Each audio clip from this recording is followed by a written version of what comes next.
everybody! Hi, everybody. Sorry, Dr. Nick wanted to pop in. Welcome. Dr. Nick. It's fun playing around with stuff on here, especially when you're live and no one can really get mad at you until afterwards. Yeah. What's going on, everybody? We're kind of here to decompress and to hopefully talk some people down off the ledge here. This is the Riverfront Bengals show. I am your host, Joe Farsing. Next to me, and somehow we're backwards. You should be on the other side of the screen. How'd that work? I got you, fam. It's all right. There we go. Yeah. There we go. Other side is Tim Daniel of Late Night Reds. Tim, how are you, sir?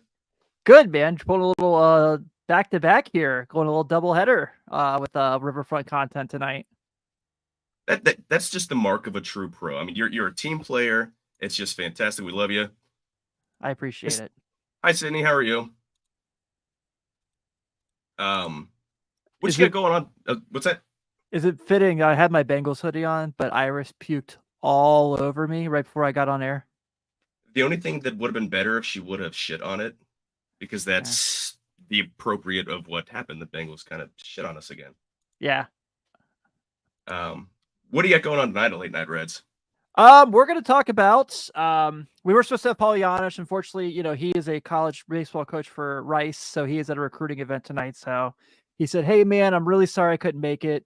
I'd love to come back on. Let's work out some options for another time. And really nice of him. I'm not a college coach, so I can't relate to that, so I can't be mad at him. But we'll definitely have Giannis on again soon. But we're going to talk about just kind of everything going down the stretch with the team. But I really want to talk about this stretch that Noelvi Marte has been on, man, because he has been great for this team. He looks like, he kind of looks like he's kind of in the same vein as Spencer Steer, someone who's a lot older, that has a lot more experience, and has professional at bats. Yeah, big, and awesome defender, man. So good with the glove. I still feel bad for him because he looks rough, because he still has the huge swelling under his eyes from getting beamed by LA the other day. Oh, man. Anyway, who would have thought that in 2023, the optimistic portion of a Bengals show would be talking about the Reds? Not the Bengals, and certainly not my beloved Bearcats. We won't even go into that. Luckily, we don't have a Bearcat show to yet. We will follow Riverfront U, baby. Yes, looking forward to it. It's a little hint for those. Before we get going in full here, remember to subscribe to the YouTube channel. We will be giving away tickets to the October 15th game versus the Seattle Seahawks. Hopefully the game still means something. I don't think the Bengals are going to be out of it, but man. Nah.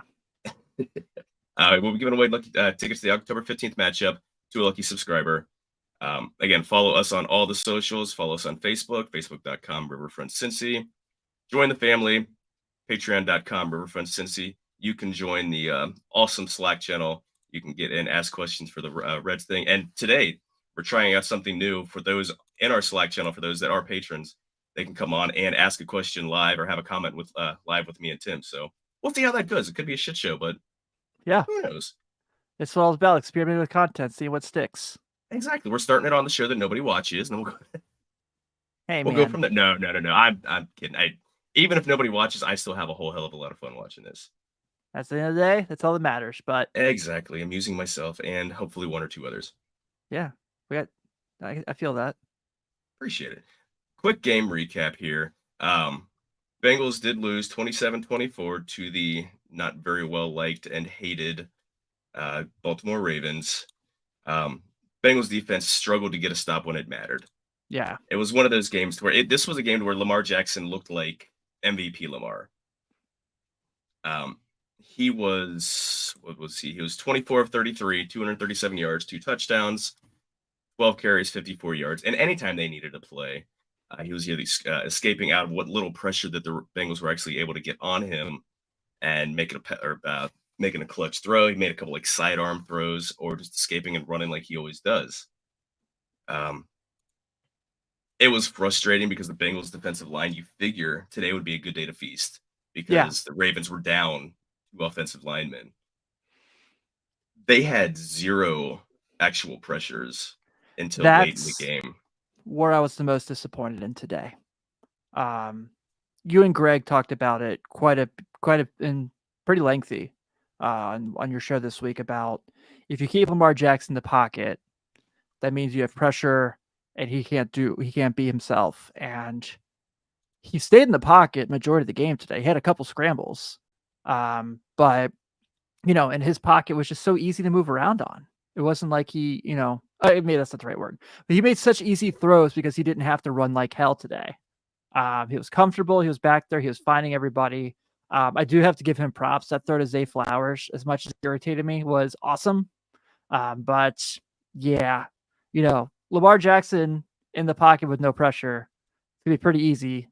We saw that with Andy Dalton, right? Like if you didn't get pressure in the pocket, he was unbelievable. So Yeah, the throw to Flowers was an absolute seed, and it's one of those like you really couldn't even defend that. The Bengals had two defenders down there, and he just absolutely put the ball at a spot. Flowers actually kind of caught it against his helmet. For those that were able to watch, we're just kind of flicking through some quick stats here, but um, yeah, it was Hendrickson had a strip sack and fumble was subsequently recovered by the Bengals, but it was overturned because of an illegal hands to the face penalty by Zach Carter. That was kind of sketchy, but his hands were up around his face and completely understand. There were some other really the bad. Odell thing really irritated me because it's 30 yards away from the play, and yeah, that was actually another play. They actually had him. They actually were able to get pressure on Lamar and hem him in, and it almost looked like Odell tried to stop and lost his balance and grabbed onto Cam Taylor-Britt to try to keep his balance, dragged him on top of him, and the official just glances over, sees Odell falling backwards and Cam Taylor-Britt on top of him and just throws the flag. It ended up not really mattering. They ended up just kicking a field goal, but it cost them it saved the Ravens a timeout for sure. and it let Lamar Jackson do that last little run to kind of put the ball in the position where just Tucker was able to kick it from whatever hash. Now anything 55, 57, 58 yards in, Tucker's gonna make it. He was making kicks from 65. I saw from I can't remember who it was. It was one of the 70, Bengals I think. Yeah, he hit one from 70. Yeah. He did miss a 59-yarder, but 59-yarder, those aren't gimmies. And even for someone that's literally the best kicker in NFL history, it's not a huge deal to miss one of those every now and again. You can make the case in these Bengals Ravens games, right, that the two best kickers in the yeah, I mean at least the two most clutch. Yeah, I mean Tucker hits an NFL record 66-yarder last year at the gun, doinks it off the center of the crossbar to trickle over. It beat the Lions last year. Just absolute craziness. But so yeah, I mean the penalty kind of really didn't matter, but they're just a lot of they didn't start calling holds on the Ravens until late in the game, and just some ticky-tack stuff that was just frustrating. But again, I mean the Bengals were their own enemy. The defense. We'll just get into it here. Defense doesn't look good at all. No. I thought they came out pretty solid in the first couple drives, and then it was like from there they just stopped. The Ravens' MO is to run the ball up the middle and just kind of. And with a guy like DJ Reader, who's been so good in that role for so long, to just kind of at times feel non-existent, was really irritating. Logan Wilson wasn't the Logan Wilson we're used to. I thought if you look around the defense, the one player I thought really did a really good job today was probably, and it's funny to say because he did really well last week too, is probably Dax Hill. Yeah. I don't necessarily know if he's this guy. I hope he is because he's played really well for 2 weeks now. That pass breakup on the short throw for Mark Andrews was great, but it seems like at times, and I'm not blaming Nick Scott, he was hurt quite a bit today. That happens. Hopefully he's all right and he'll be back for Monday night against his former team, but I just was so disappointed that they just could not get a stop. And that's not a knock on, I don't feel like Lou Anarumo had them ready. And I'm not blaming the coaches guy, except for I think Zach Taylor was a schmuck today. But that was not Lou Anarumo's finest hour. Yeah, he was outcoached by a first-year, second game ever NFL offensive coordinator in Todd Monken. It was frustrating to see Sam Hubbard caught off guard, especially that last drive when the Bengals needed to stop, absolutely needed to stop to get any chance just to get the ball back. And just on a couple RPOs, he took the wrong guy and he allowed Jackson to get outside and pick up extra yards, pick up a first down. Logan Wilson started out playing really well, and then just as the game went on, I think the defense just kind of wore out Yeah. but they were out schemed. They kept Uh, trying to blitz. They couldn't get home, and they left the middle of the field wide open. And they were also, in the 30 minutes of the first half, probably on the field for 19 minutes and 44 seconds of it, probably. Yeah, there was a lot. Again, just Bengals offense in the first half. They had 62 total yards in the first half. And you can't keep doing that. The second half, Nope. I will say, the second half, the offense looked T. Higgins looked awesome. Yeah, fantastic. They looked almost Bengalish. Bring up the Bengal stats again. T. Higgins, 8 catches, 89 yards, 2 touchdowns. Chase, only 5 catches, 31 yards. Absolute bright spot. I'm surprised we haven't talked about it yet. Chuck Sizzle. Yeah. I've kind of been down on him. Not Me too. down. I mean, he's a rookie. He's only played a few preseason games, and now week 2 of the season. But I really hadn't seen any even any traits or attributes that would make me think this guy could be a difference maker at the NFL. He didn't make anybody miss, and he struggled to get separation, even playing against backups when he was playing wide receiver. Again, you're playing with Jake Browning and Trevor Siemian, but he sure as hell made some people miss on that punt return. He looked like the Big Ten championship, Chuck Sizzle. Absolute decisive. Yeah. Made one cut, split the gunners on the left side, and just outraced everybody down the line. He was clocked at 21.0 miles an hour, the fastest player in the game per NFL Next Gen stats. Yeah, I mean, when he can get up to top speed, you're not going to catch him from behind. It's just, what is he able to make that first move, especially on a punt return? You need to have a lot of wiggle. You need to get that first move out of the way. You can't just run in a straight line. Hopefully, we get to see more of that. An 81-yard punt return sure as hell helps your average. We'll say that.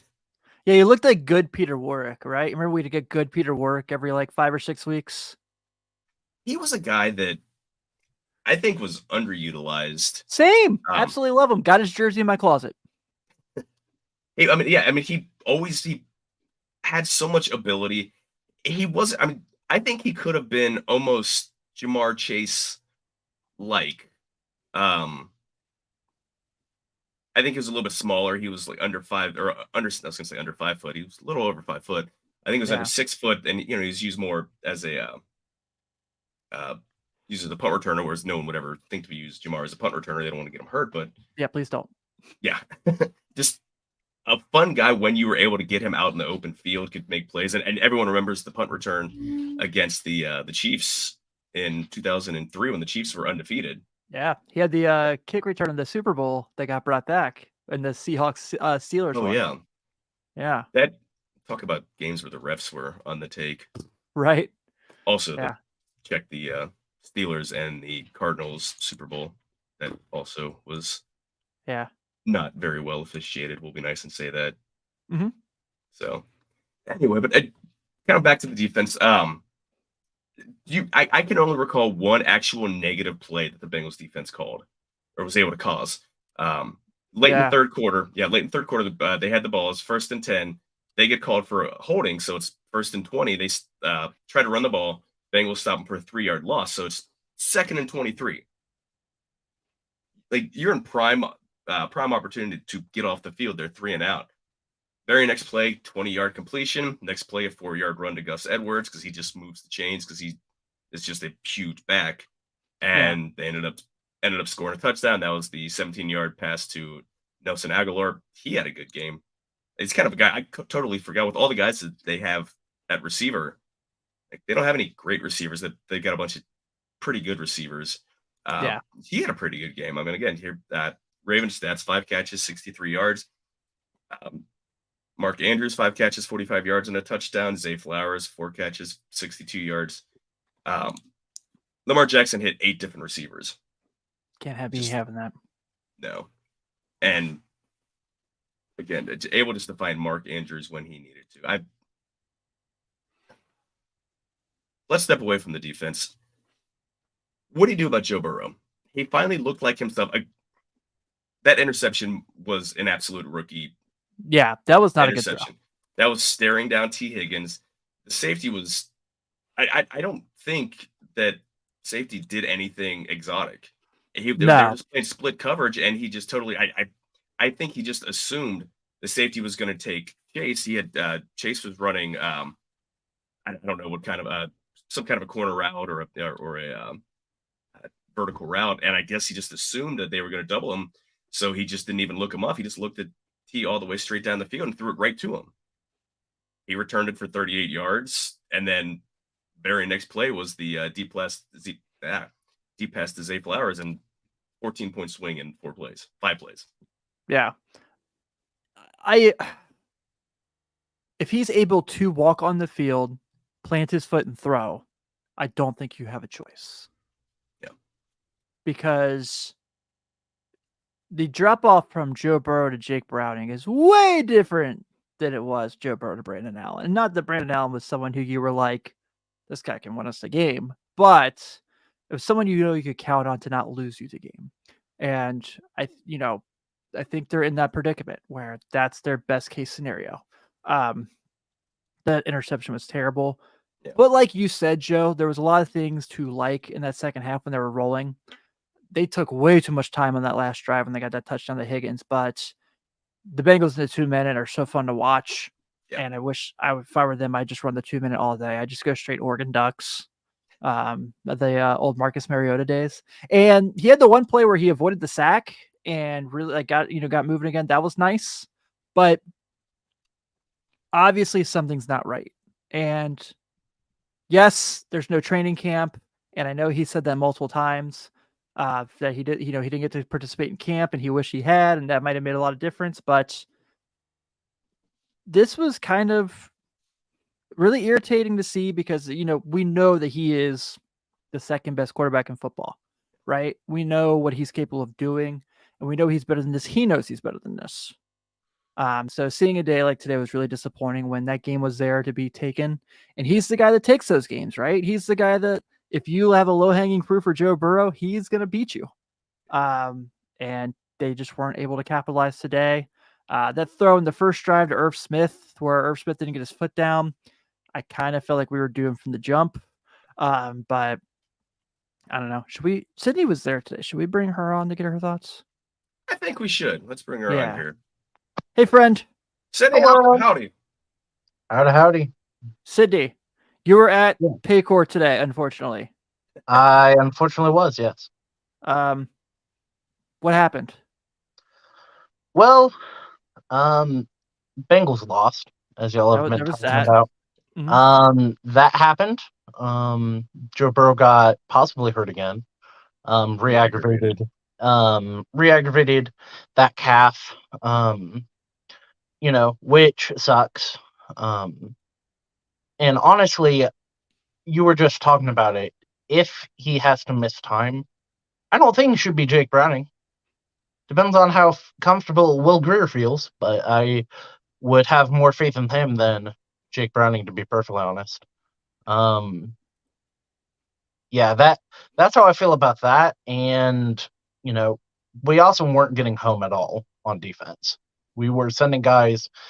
Our defense normally gets home, but they didn't today at all.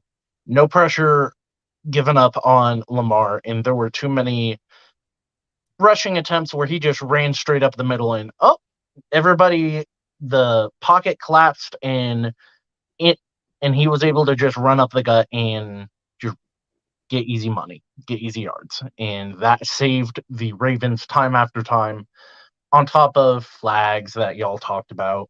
That helped them. We never really got any flags going our way. We got like 2, I believe, the entire game, 2 or 3. There was a PI that was very blatant on Jamar, and then we had the one they picked up on the Chuck Sizzle touchdown, which, to be honest, I didn't even watch half of that play because I saw a flag, and I'm like, all right, flag on a punt return. That's normal. That's typical Bengals crap. I'm just not even going to pay attention. Yeah, sure, he scored. This is coming all the way back. I was completely convinced that I was great. You're down. This awesome that you look great, but I'm not gonna be excited. And Bengals were already coming onto the field. The offense was heading to around the 25-yard line. Yep. So yeah, I at least finished watching the play because I had it on TV. But Right. See, I was there in person, so I just like looked somewhere else. I was looking at something else, and I'm like, when the play's over, it's whatever. They're gonna come back, and I looked up and I saw the offense coming out on the field, and I'm like, okay, yeah. And then they started talking, and I'm like, what are they talking about? Who it was on? Like numbers? Like, I mean, the refs weren't great today. Between that and the offensive holding that was called on Josh Tupou, yeah, that was that kind was of pretty funny. great. Yeah. I will say, for how much we're criticizing this team today, and rightfully so. Yeah. I thought the offensive line was pretty good today. I thought they did a really good job. Burrow got sacked once. Joe Mixon was able to find holes. They have it on the stat sheet, one sack Okay. yards. Yeah. I'm sorry. Yeah. Yeah. But Joe Mixon found some holes. Yeah. That was wonderful. I think Joe Mixon's ran the ball really well. So for these first two games, Absolutely. I know Yes. Joe, you had me on with Jeff in the summer, and I was the one that the three of us are saying, I really hope that they don't renegotiate a deal and he's gone. And I'm eating crow for that right now. Yeah. Yeah. So, he's ran the ball really hard. I really appreciate it. Pass blocking's a little better. That's not saying much. But you can see the difference Orlando Brown definitely makes on this offensive line.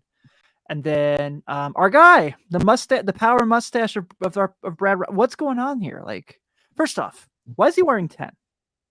My dog. We can't be doing that. No.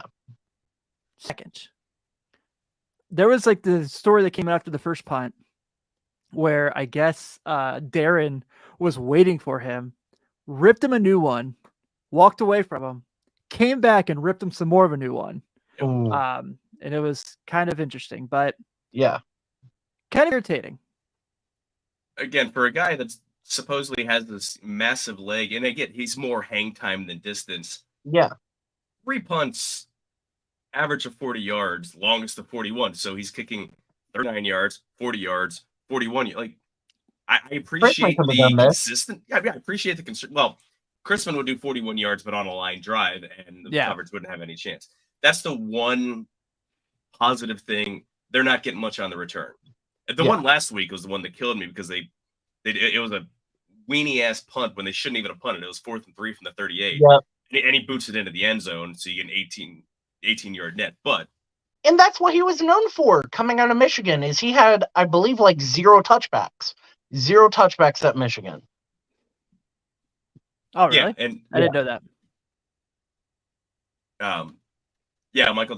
It's funny. Like, they have these celebrations. Like, they immediately just run all the way down the field, whether it's an interception, even if they're on the 1 yard line, they'll run all the way down to the other end zone for these celebrations. And when there's I get it. Defense doesn't.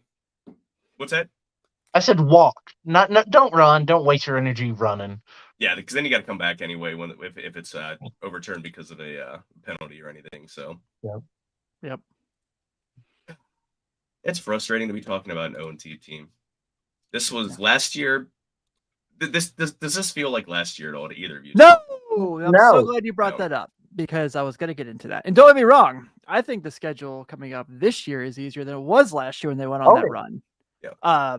I'm not freaking out about playing the Rams on Monday night. Believe me, I'm not freaking out about playing the Arizona Cardinals, who are throwing games to throw games. We're starting my guy Josh Dobbins. Nope, I got love for JD because he's bald, and I like bald guys going out there and throwing just slinging it. Yeah. But not losing sleep over playing either of those two teams. We got the Seahawks game coming up. I don't necessarily think they're particularly awesome by any stretch of the matter. I know they beat the Lions today. Yeah, they got the Titans game. I'm not freaking out about Ryan Tannehill. Or Malik Willis, or Levis. Is that the Will Levis game? Well, I don't know. Tannehill looked pretty decent today. So. Yeah, he's on my bench. My fantasy football team, my quarterbacks that I started with, we do Superflex. I had Jordan Love and Joe Burrow. Again, I went against my gut, or went against my better judgment and let Burrow in there. My backup quarterbacks were Kirk Cousins and Ryan Tannehill, and they both outpointed my starting quarterbacks. Now, I'm absolutely running away, so it's not a big deal. But I'm still annoyed. I mean, I started Lamar, so. Yeah, you had a good game. I don't Yeah. play. I retired. I'm in Joe's league, all right? Oh, are you? Did you see Yeah. the Rams kicked a field goal today to like hit the line? It was a Really? push. It was 30 to 20. meaningless. Yeah, it's 30-20 at the gun. They kicked the field goal to make it 30-23. The spread was 7. You tell me That's there's some no good money on the stuff. game. Right. Sean McVay was like, "Betters, I got you." Though I am scared about Kyron Williams. I'm not gonna lie. He's good.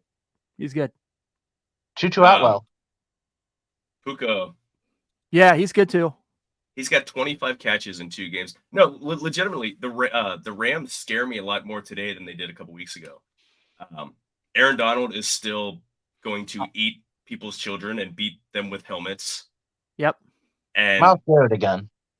what's that? It's like facing Miles Garrett again. Yeah, and totally just and it doesn't matter how good or how bad your offensive line is. That guy's going to make plays. Yeah. And the Rams have looked pretty decent. I mean, they won week 1, and it was a competitive game today. I'm concerned about going 0-3. Now it's a home game. It's Monday night. It's the whiteout. It's the Ring of Honor game. So the fans and everything, it's going to be a very hostile environment. But who's going to be taking snaps? Yeah.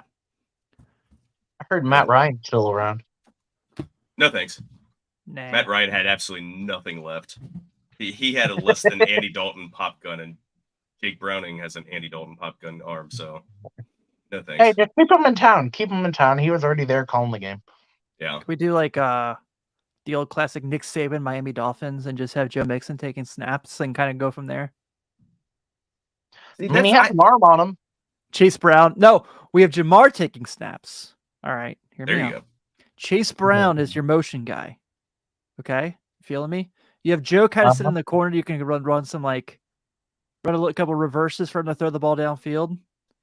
I'm just pulling out my Madden offense here. Come on, guys. that's We're just running out cheese. Yeah. Straight cheesing the whole game. If you're pulling out Nick Saban NFL, like that's deep bank knowledge there. Well, have you seen his quarterbacks at Alabama? They're not having fun this James year. Urban, I'm so sorry. I'm not, because it's okay to have a down year. Yeah. Again, the goddamn Bearcats lost to the Redhawks yesterday. In overtime. I wasn't going to say anything. Yeah. Cindy and I both have season ticket. Yeah. Yeah. People need to talk me off the ledge this weekend. Again, when the Reds about the Bearcats, not the Bengals. Yeah, when the Reds are the absolute like high point, and they were supposed to suck. Hey, FC Cincinnati. All right, don't forget about them. Yeah, but they were only able to pull out a draw. There was a basketball team this year that went to the Sweet 16 that's in the city of Cincinnati according to their postal code. Just saying. Yeah, I was told that being a Xavier fan was bad by some Barstool guy. Oh boy, it's still going. Yeah, Norwood is in Cincinnati, Tim. No, but if you look at the address, I know it's yeah. They're in technically like part Avondale, almost Evanston. I just got to give them crap. I know. It's all in fun. Michael, that's awesome. Yeah, I'm sure Yoshi could play QB. That guy can do anything. That would be awesome. Teddy Bridgewater wore number 50 playing quarterback this preseason, so why not? Oh, man. Anytime I can pull up the Yoshi GIF, I am all for it. See, and that was kind of my weird thing when the 49ers in the playoffs last year, when they lose their quarterbacks, why didn't they have CMC like run some kind of weird single wing or triple option? Instead, they had Brock Purdy and just to hand the ball off. It was the weirdest, craziest thing that I've, you're just, I get you don't have a quarterback, but you're giving up. Like, just. Do you remember when Carson Palmer broke his hand that one year and he was still playing? So when he was doing handoffs, he was handing off with his throwing hand.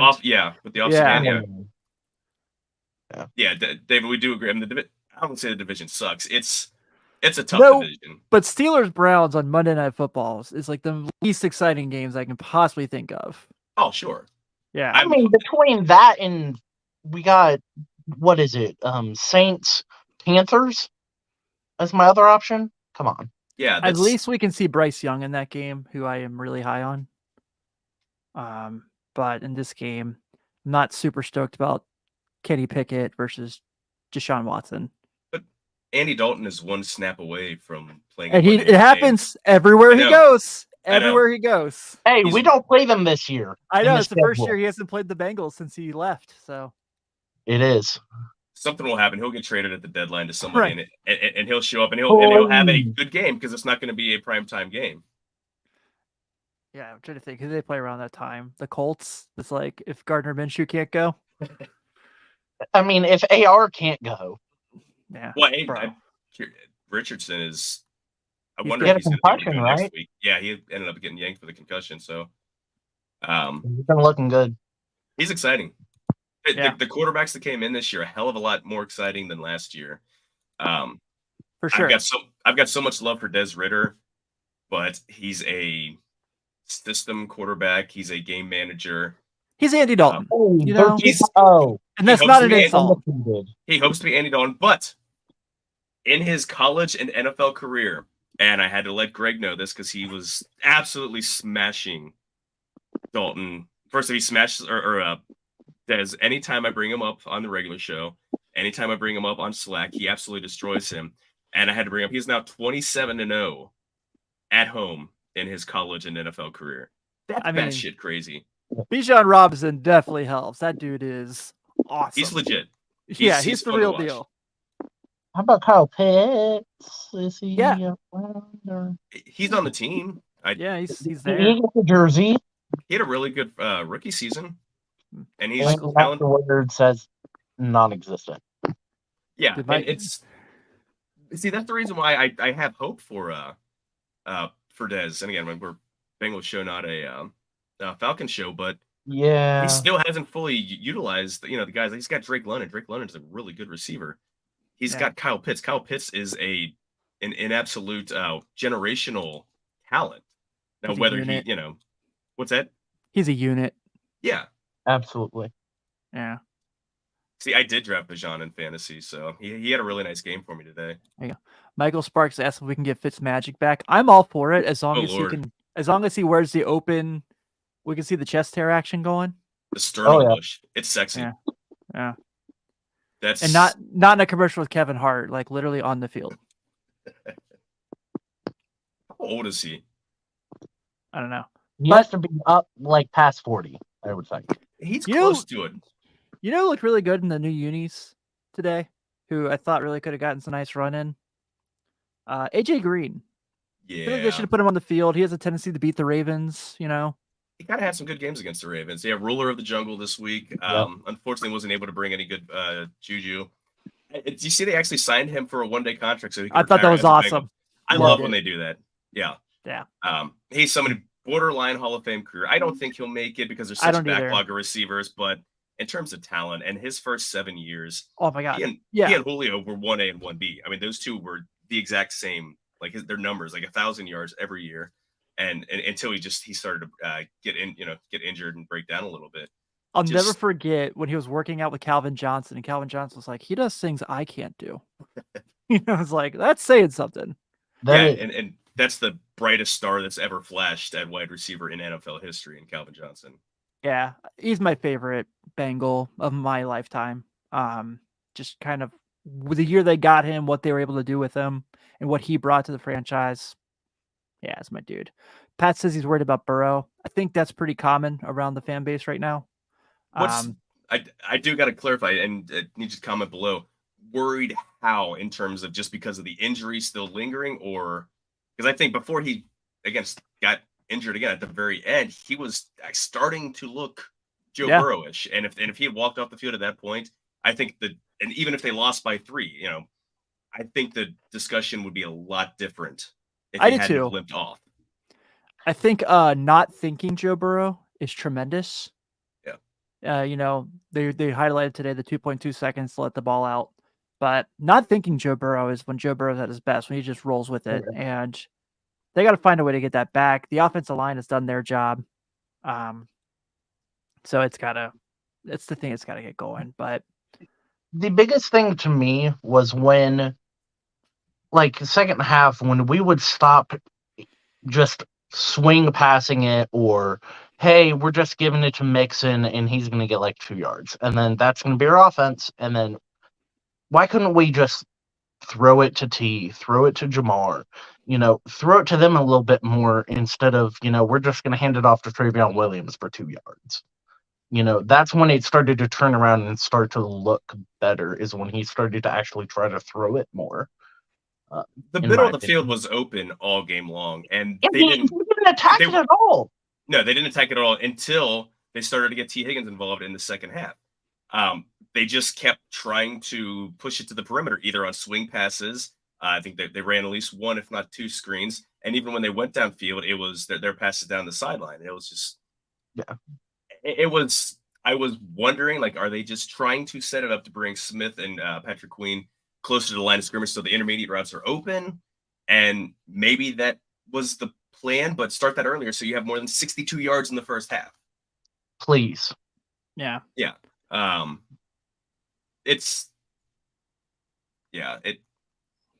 you guys think Zach Taylor should give up play calling? Yes. Please. I think he should give up everything, realistically. I think he's excellent. I think he's just the a head coach. great motivator. I think he Yep. gets his guys going, but he coaches too many damn games like he's an offensive coordinator, and it drives me insane. And today, what happened to Zach Taylor that had the cojones when you're like, oh man, like I knew they probably should punt here, but we got Joe F. and Burrow, and he's got an offensive line. Like, let's sling it. There's none of that. None of that. None. The 2 years ago against the Vikings, they went for it fourth and short from their own 30, or somewhere within their own 30, 35 yard line, and didn't go for it. Everyone's like, this guy's fucking crazy. Like, why is he going for it? Like, I love the aggression. Like, they're actually playing the percentages. And now he's just curled up, and his big old watermelon sized balls are size of M&Ms. Like, dude, you lose games because you play scared, because you coach scared. That's why Marvin Lewis was such a terrible big game coach. He coached scared. He would never go for it on fourth anywhere near midfield. You'd have to be at like the 40-yard line just because he was afraid to kick a long field goal to even attempt it. Again, last week it was 4th and 3 from the 38, and the bots that they tell you the winning percentage, they lost 5. Like their chance to win went down 5% by punting it from the 38, and Robbins punted it into the damn end zone, so you only gained 20 yards. I mean, this week again, it was that 4th and manageable, and he punted it. Like, you can't be afraid, especially when the offense is not really humming, and you need something. And we were down, I believe, 2 scores at that point. So we need to get something going fast, if we want to try to win this game. And I felt like towards the end, he was playing more not to lose instead of to win.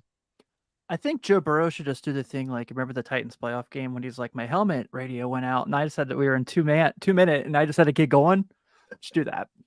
Literally, just let him call the plays.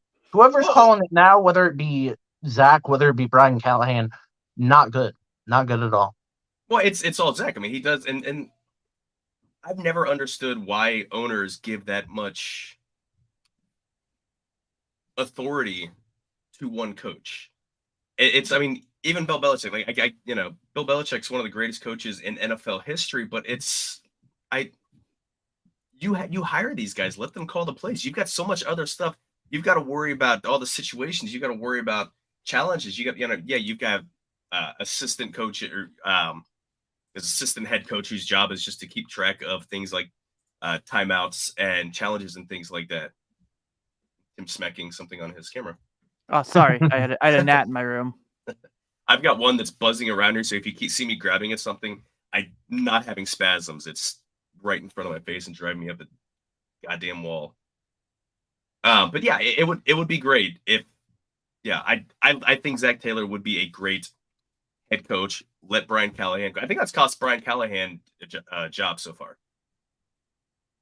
He's proven that he can scheme. He's proven that he can get the most out of players, but he hasn't gotten a head coaching job. I think because he hasn't had any play coaching or play calling experience yet.